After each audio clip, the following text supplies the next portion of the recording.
Senior सहाफ़ी और तज़कियाकार सलीम साफ़ी के मुताबिक एक तालिब इल्म ने जब सवाल किया कि क्या फ़ौज में बुरे लोग नहीं, तो सैयद आसिम मुनीर ने कहा, मैं तो पहले ही कह चुका हूँ कि इंस्टीट्यूशन भी इसी सोसाइटी से बनते हैं और हमारे यहाँ भी अच्छे लोग भी हैं और बुरे लोग भी हैं। एक और नौजवान ने जब हर शहर में CMH बनाने का मुतालबा किया तो आर्मी चीफ ने कहा, हम लोग भी अजीब तज़ादात के शिकार हैं। एक तरफ हर शहर में CMH चाहते हैं और दूसरी तरफ DHA पर एतराज़ है। हालांकि जो लोग DHAs वगैरह पर एतराज़ करते हैं, सबसे ज्यादा इनकी ख्वाहिश होती है कि वो वहाँ रहें। DHAs के लिए हुकूमत से इजाफी फंड्स नहीं लेते, बल्कि हर साल अरबों रुपए का टैक्स देते हैं। एक सवाल पड़ोसी ममालिक के साथ खराब ताल्लुकात से मुतल्लिक किया गया तो इसके जवाब में आर्मी चीफ ने कहा, परेशान होने की जरूरत नहीं। क्या ईरान से इसके सब पड़ोसी खुश हैं और क्या इंडिया से सब पड़ोसी मुतमईन हैं? दुनिया के बेशतर ममालिक जियोपॉलिटिकल क्राइसिस का शिकार हैं, इसलिए ये तनाव भी रहेगा और इसमें हम अपना रास्ता भी निकालेंगे। आज़ादी इज़हार के बारे में एक नौजवान के सवाल का जवाब देते हुए आर्मी चीफ ने कहा,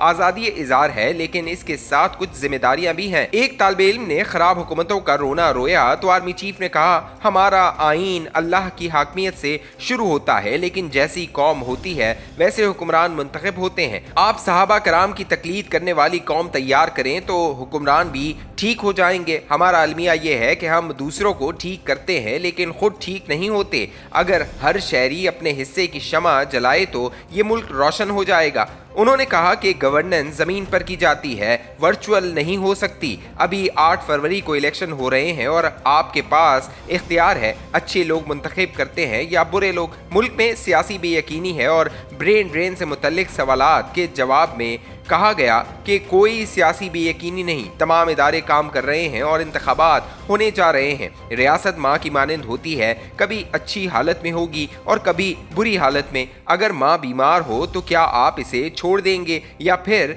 इसकी सेहत और सफाई का बंदोबस्त करेंगे? जो लोग पाकिस्तान छोड़ना चाहते हैं खुशी से छोड़ें, लेकिन फिर हमेशा के लिए छोड़ें। ऐसा नहीं होना चाहिए कि अच्छे वक्त में तो वो वापस आएं और बुरे वक्त में पाकिस्तान छोड़ जाएं। फलस्तीन के ज़मन में जहाद की फर्जियत के इस सवाल के जवाब में जनरल सैयद आसिम मुनीर ने कहा कि कताल का हुक्म सिर्फ रियासत दे सकती है और जब तक रियासत जहाद का ऐलान न करे किसी को तनहा बंदूक उठाने की इजाज़त नहीं। एक नौजवान ने वज़ीर आज़म अनवारुल हक काकड़ पर एतराज़ किया कि आप तो सिर्फ 3 माह के लिए आए थे, लेकिन आप अभी तक बतौर वज़ीर आज़म बैठे हैं। तो वज़ीर आज़म की जगह आर्मी चीफ ने जवाब देते हुए कहा कि 90 दिन जिस आइन में है, इसी आइन में मर्दमशुमारी का भी जिक्र है। सियासतदानों की साबका हुकूमत ने जब नई मर्दमशुमारी की मंजूरी दी तो इसके मुताबिक नई हल्का बंदियां कराना इलेक्शन कमीशन का फर्ज था, इसलिए निगरान हुकूमत का दौरानिया लंबा हो गया। एक और सवाल के जवाब में आर्मी चीफ ने कहा, हुकूमत की तब्दीली आईनी तरीके से हुई। PDM ने नंबर गेम में सबकत हासिल की तो हुकूमत तब्दील हुई। अब इसका ये मतलब नहीं था कि पार्लिमानी अमल के जरिए निकाले जाने वाले सड़कों पर आए। 5 साल गवर्नेंस के लिए होते हैं, मिस गवर्नेंस के लिए नहीं। इंडिया में 10 मरतबा अदम एतमाद की तहरीकें पेश हुई। बरतानिया में कितने वज़ीर आज़म तब्दील हुए लेकिन कोई सड़कों पर नहीं आया। बदकिस्मती से हमारे नौजवान बाज़ औकात गैर आईनी इक़दामात को सपोर्ट करते हैं, जो नहीं होना चाहिए।